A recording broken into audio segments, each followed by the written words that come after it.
Good evening and welcome to NewsNight. Tonight, we'll have all your international, national, and local news. I'm Juliana Brock. And I'm Cade Montgomery.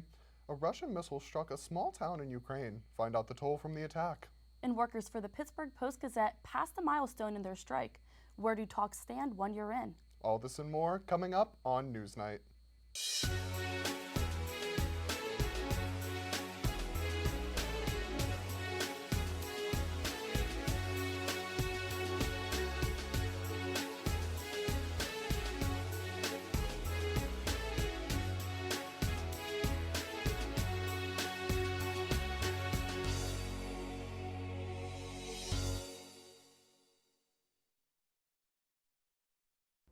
A Philippine drag queen was arrested after a performance that sparked Catholic backlash.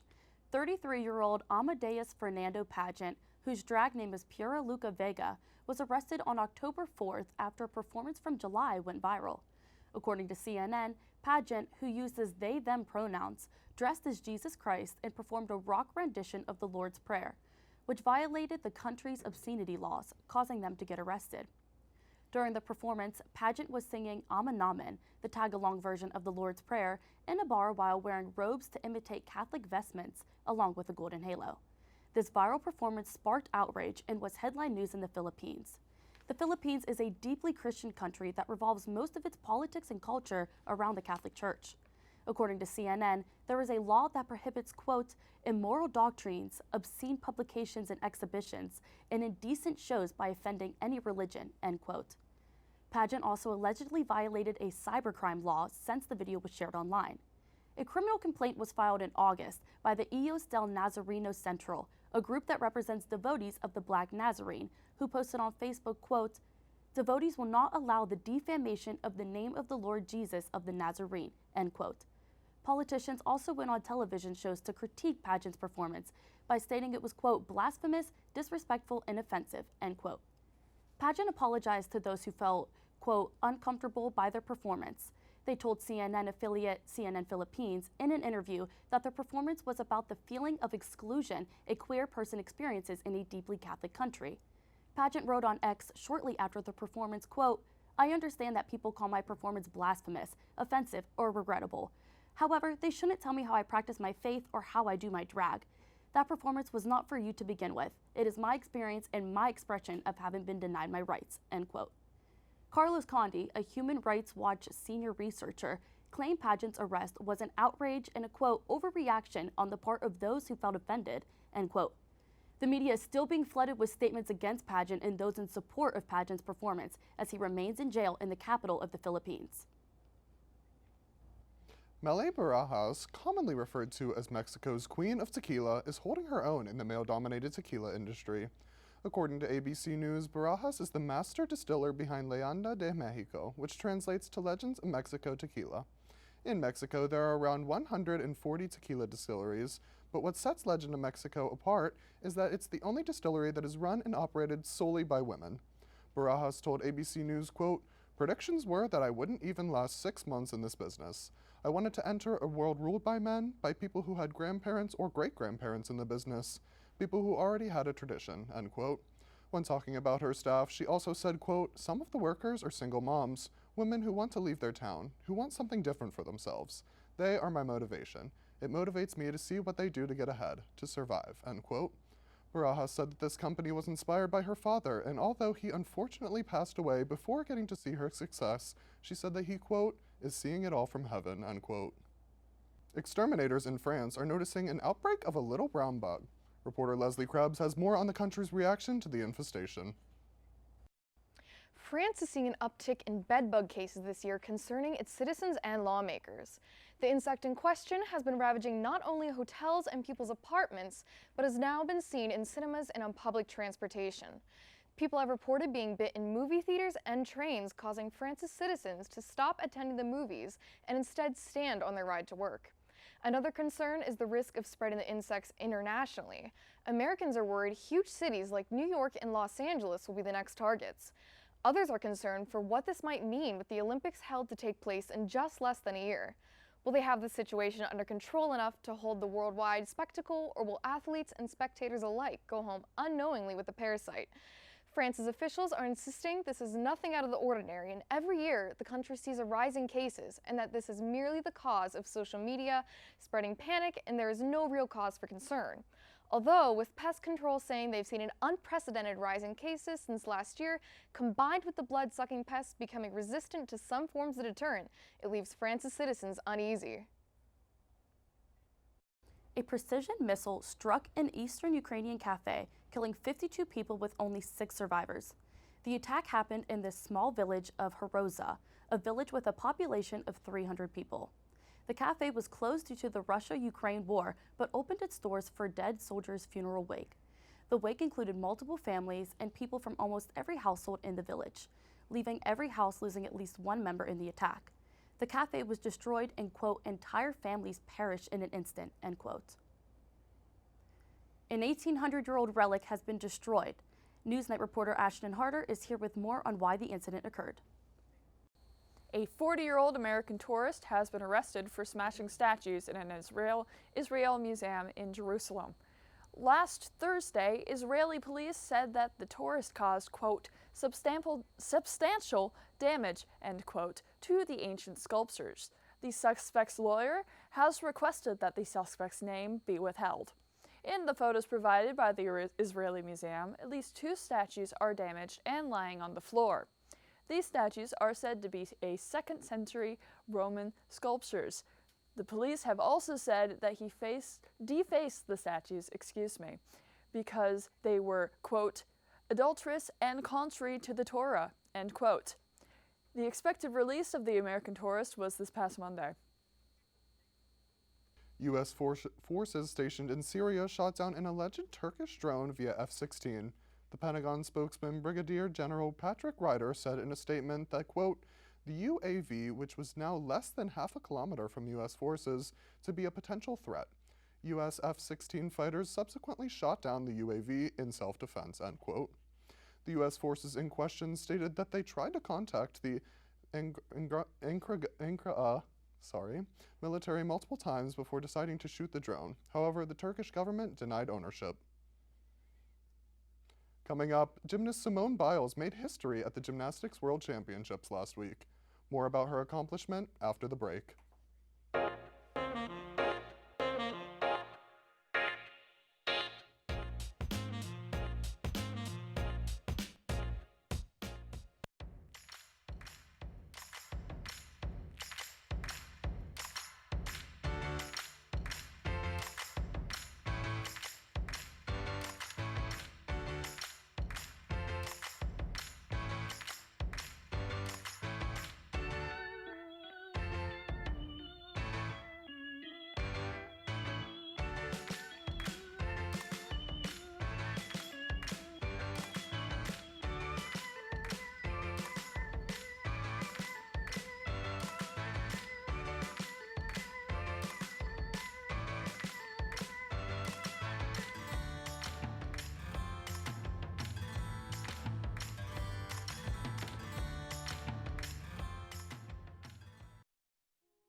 A 104-year-old woman from Chicago is hoping to set the world record as the oldest person to tandem skydive. Dorothy Hoffner climbed into a plane on Sunday, October 1st, and jumped 13,500 feet into the air with skydive Chicago instructor Derek Baxter strapped on her back. This is not the first time Hoffner took on this intimidating challenge. She previously skydived 4 years ago on her 100th birthday.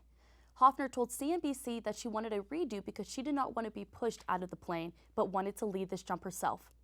After parachuting to a grass landing in Ottawa, Illinois, Hoffner was greeted by a cheering crowd in support from her friends and family. According to the Associated Press, Hoffner told the crowd, quote, "Age is just a number," end quote. Hoffner lives in an assisted living facility and got the idea to skydive from her friend. According to the New York Times, a friend of Hoffner's told her that he was going skydiving, and she replied that she wanted to do the same, so she did. In an interview with CNBC, Hoffner said, quote, "It's fun and it seems so nice and peaceful coming down with the parachute on top of you. You can see the whole countryside. It was so beautiful," end quote. Hoffner submitted her application to the Guinness World Records in hope of being the new owner of the record. The current record holder is 103 years old. In the meantime, Hoffner's next awaiting challenge is a hot air balloon ride. Amazon is now the next company that has joined the race to build constellations of satellites that can improve internet connectivity around the globe. The company is now in direct competition with SpaceX. According to CNN, Amazon's network is called Project Kuiper, and the first two prototype satellites launched last Friday at around 2:06 p.m. from Cape Canaveral, Florida, on board a United Launch Alliance rocket.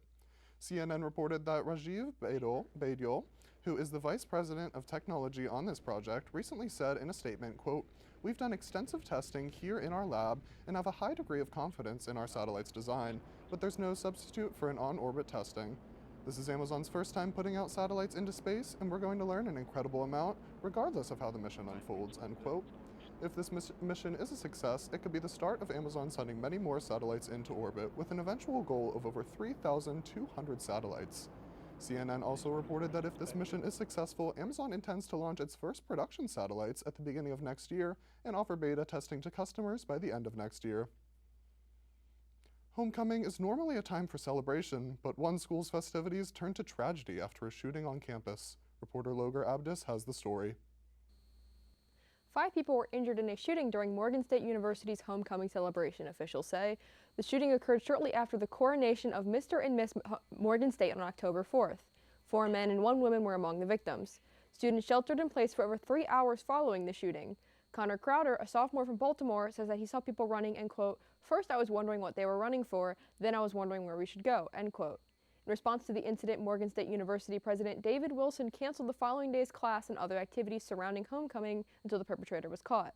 Baltimore Mayor Brandon Scott spoke at a news conference held at Morgan State, noting recent declines in the city's homicide rating as well as the need for gun reform following the shooting. For now, 4 of the 5 victims have been discharged from the hospital, with the 5th in stable condition. Baltimore police have also released video footage of persons of interest on campus the night of the shooting. They are offering a $9,000 reward for any information.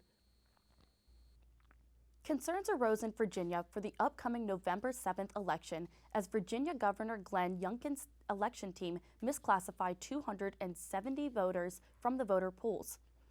The team has classified voters with probation violations as felonies, which led to their unjust removal. Virginian Election Commissioner Susan Beals states, quote, "We're doing additional analysis to ensure every single voter who was affected is reinstated," end quote.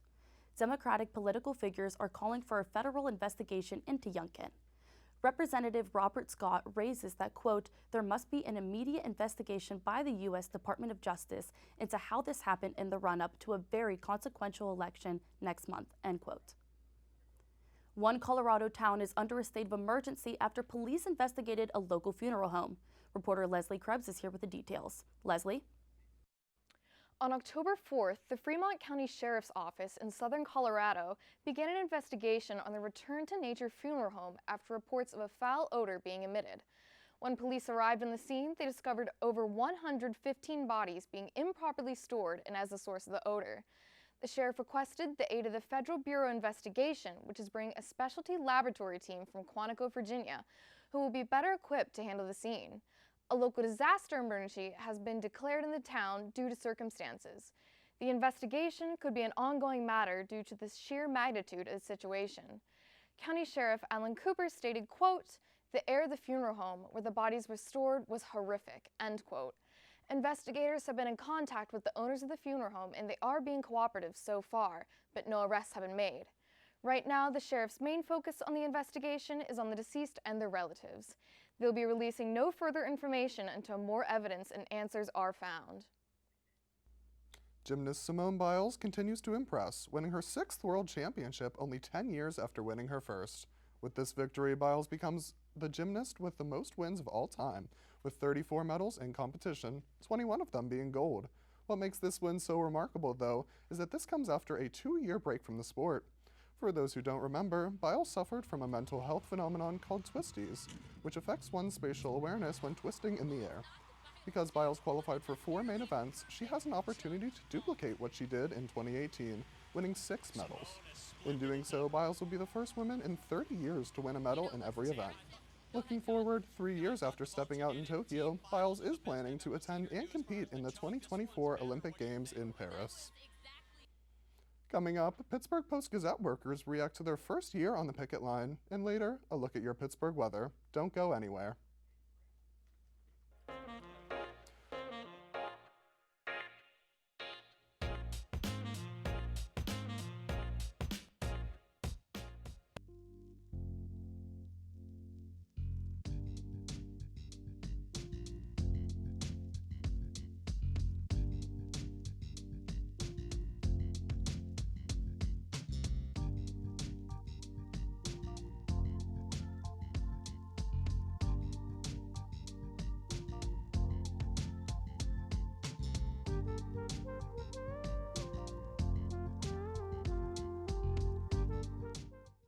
Good morning, everyone, and welcome back. Welcome back to to Daybreak. Chicken Guy opened in PPG Place on Monday. The bridge would open before the 1-year marks. To check out the 20th annual gingerbread display. Share with you this week's Ray of Sunshine. We are still somehow hanging around in the playoff. It gives Georgia Democrats some hold onto the governing body. There are 200,000 people still in harm's way. This weather is perfect for those cozy nights indoors.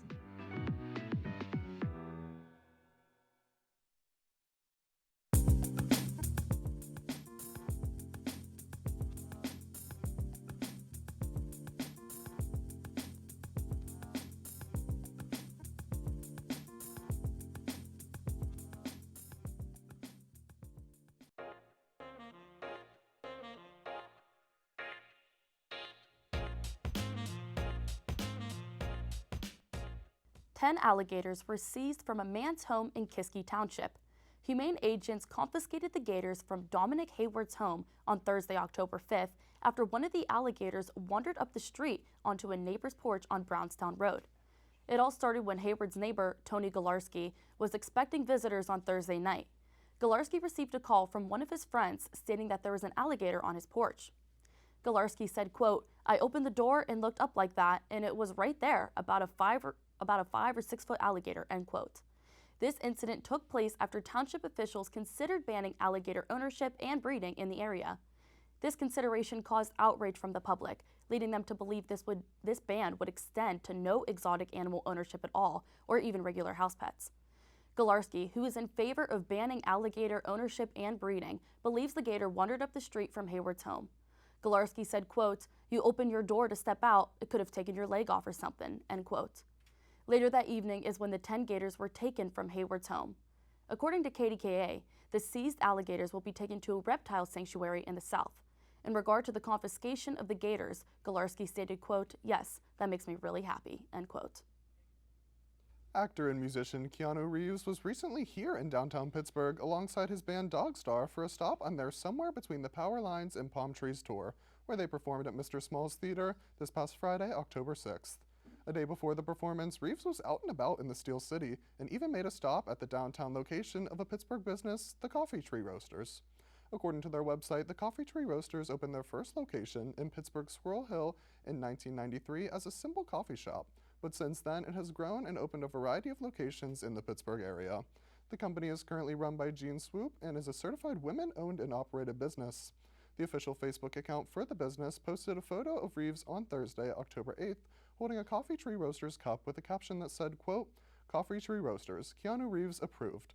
Keanu and his band Dogstar are in town for their Somewhere Between the Power Lines and Palm Trees tour. The rock trio is set to perform tomorrow night, Friday, October 6th, at Mr. Small's Theater, but first, CTR Coffee," end quote. The band's drummer, Rob Mailhouse, left a comment on the post simply writing, quote, "It was delicious," end quote.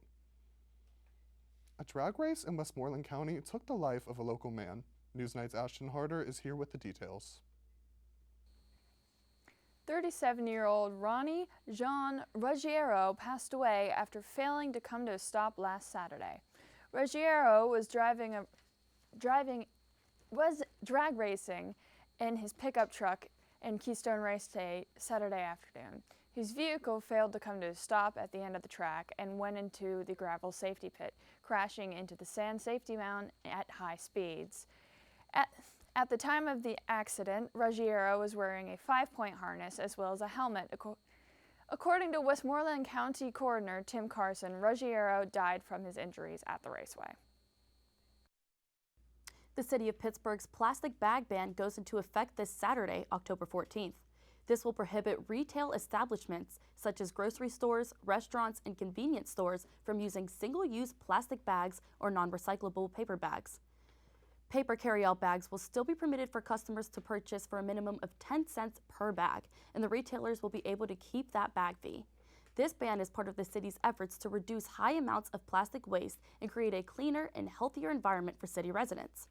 They say that Americans used an estimated 1 billion plastic bags per year and often use them just once. They claim they are rarely recycled properly, which contributes to litter in the streets, clogged storm drains, and an increase of the amount of microplastic in the city's water and soil.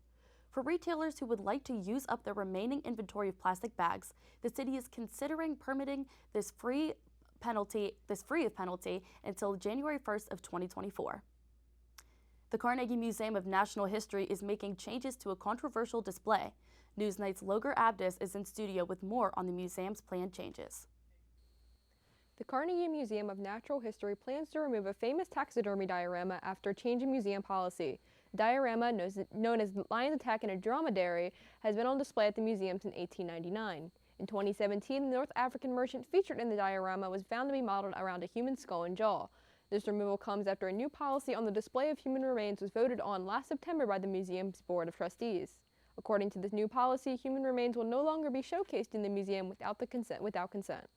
Sloan McCrae, Director of Marketing and Communications for the Carnegie Museum of Natural History, says, quote, "This policy acknowledges that human remains were once living, breathing humans with familial and cultural ties," end quote. This is not the first time the diorama has come under fire, however. In 2020, the museum pulled the diorama from display temporarily after its original title, Arab Courier Attacked by Lions, sparked concerns over racism by visitors and staff. For now, the exhibit remains covered by an opaque vinyl as the museum attempts to repatriate the remains. 1 year ago, workers at the Pittsburgh Post-Gazette voted to go on strike after the paper's owner, Block Communications, made changes to workers' health care benefits. The strike has been ongoing ever since. As the union members marked the 1-year anniversary of the strike, NewsNight reporters Brandon Kruzowski and Aaron Ute were on the scene to hear their stories. This Friday marked the 1-year anniversary of the Pittsburgh Post-Gazette strike.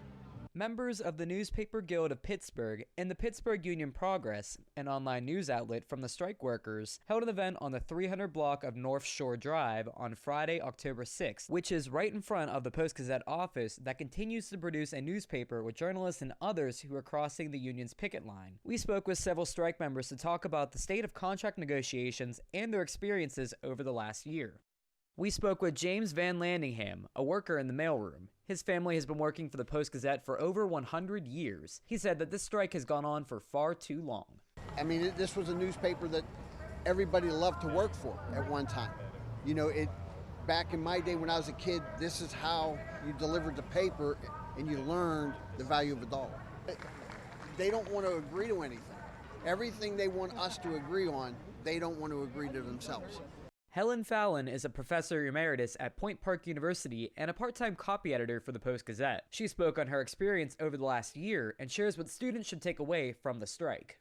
Well, this is my second strike in my life. When I was a young person, not much older than you, I was on strike in Monessen for a strike, 14 months. So we're getting closer. I don't want to make that mark. I never wanted my journalistic career bookended by strikes.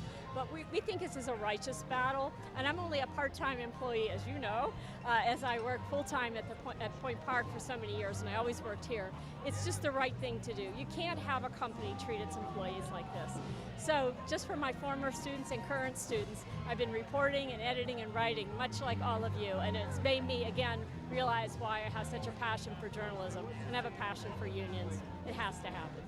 Some members of the United Steelworkers were also in attendance. Andrea Weaver, a member of this union, shared her support on Friday and shared her frustration over the situation. It's enraging. It's terrible. They need to,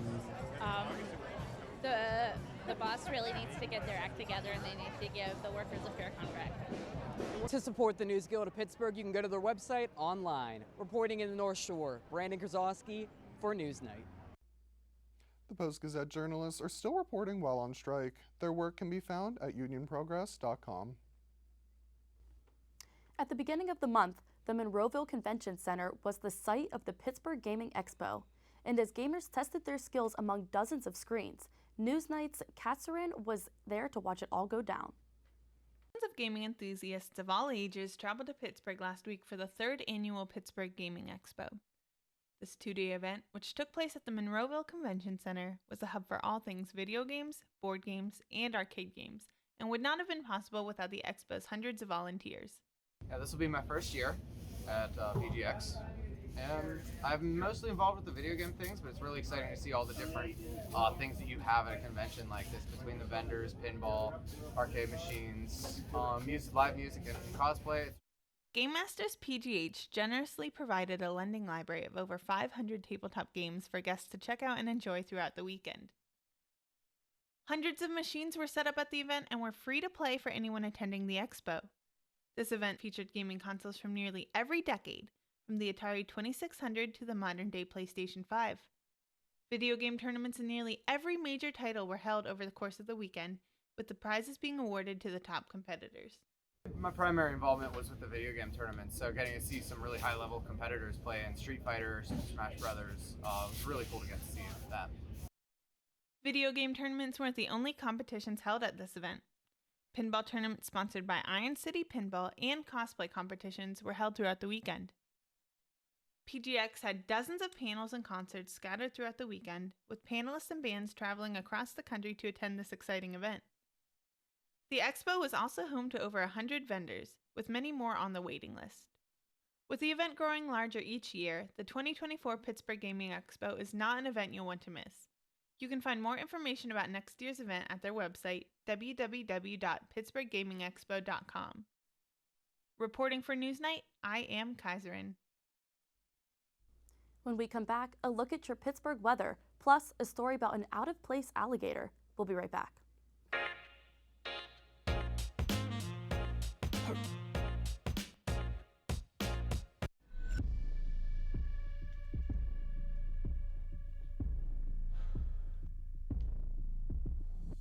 Regular physical activity is one of the most important things you can do for your health.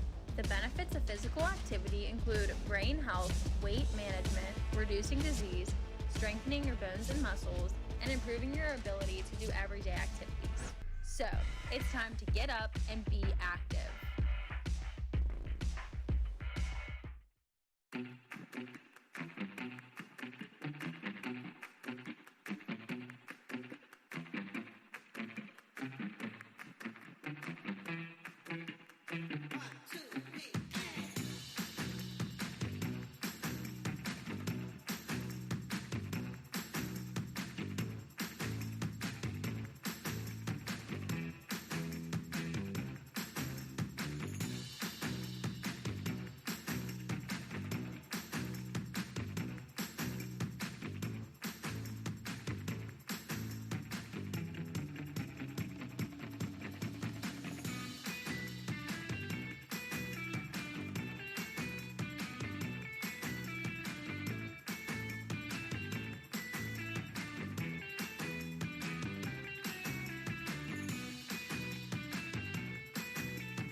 Last week, an alligator walked into a baseball game and was asked to leave.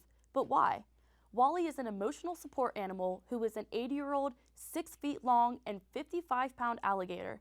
The gator has quite a following on social media, with over 100,000 followers on TikTok and 27,000 on Instagram. The page features Wally splashing around in fountains throughout the city of Philadelphia, or just hanging out with his owner. Last week, Wally and his owner were invited by the Philadelphia Phillies players to hang out on the field before the game and meet some of the players.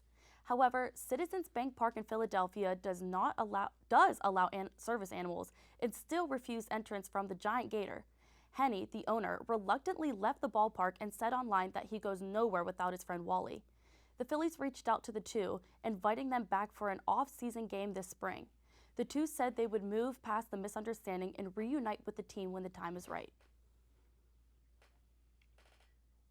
It came quick and it came cold. The fall weather seems to have hit Pittsburgh out of nowhere.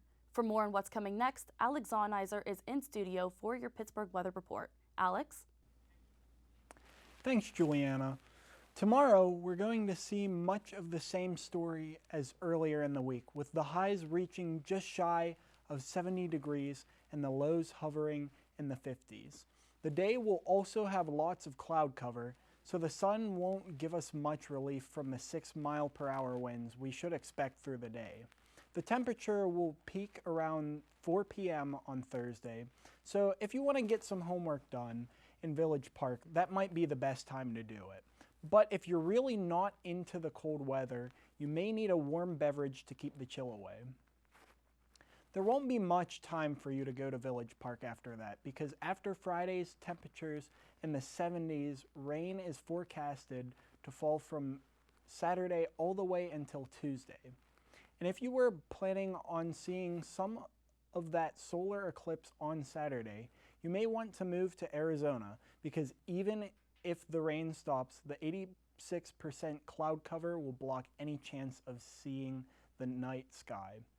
Luckily, the rain should break by next Wednesday for some sunny skies, but don't be fooled.